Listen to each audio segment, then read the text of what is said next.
The man who flew a gyrocopter to the U.S. Capitol is out on bond this morning, but Doug Hughes faces charges that could put him in prison for 4 years. Jeff Pegues is on Capitol Hill with new information on how the pilot literally flew under the radar. Jeff, good morning.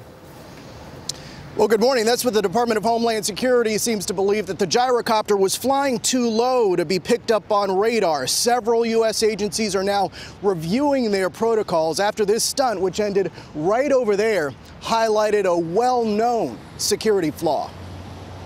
Are you happy with it? Doug Hughes left the federal courthouse on foot. A judge had just banned the Florida postal worker from flying. Can you believe that you made it that far? I did.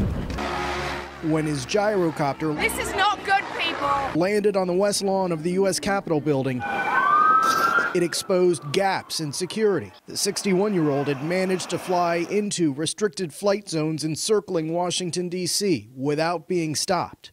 The Federal Aviation Administration says it has been investigating how that happened. Scott Brenner is a former FAA spokesperson. The FAA is looking for your normal air traffic patterns, flying up at 30,000 feet, coming in, approaches, departures from airports. The Department of Defense is monitoring everything else, and especially in Washington, where we have very restricted airspace, that's a primary responsibility for DoD.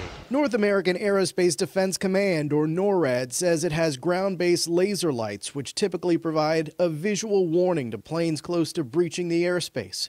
Surface-to-air missiles and helicopters or jets make up the air defense system. But it admits detecting and tracking low, slow flyers is a technical and operational challenge. On radar, they can look similar to birds or weather patterns. New technology called J-Lens is being tested to detect smaller aircraft, but it won't be operational for a few months. Whether or not our detection systems could pick it up. Congressman Benny Thompson is the ranking member of the Homeland Security Committee. Our systems of detection should have worked. If now somebody tells us that system does not pick up low-flying objects, then we have to fix it. The judge banned Doug Hughes from flying anything and ordered him to stay away from Washington except for his visits to court. Charlie. Jeff, thanks.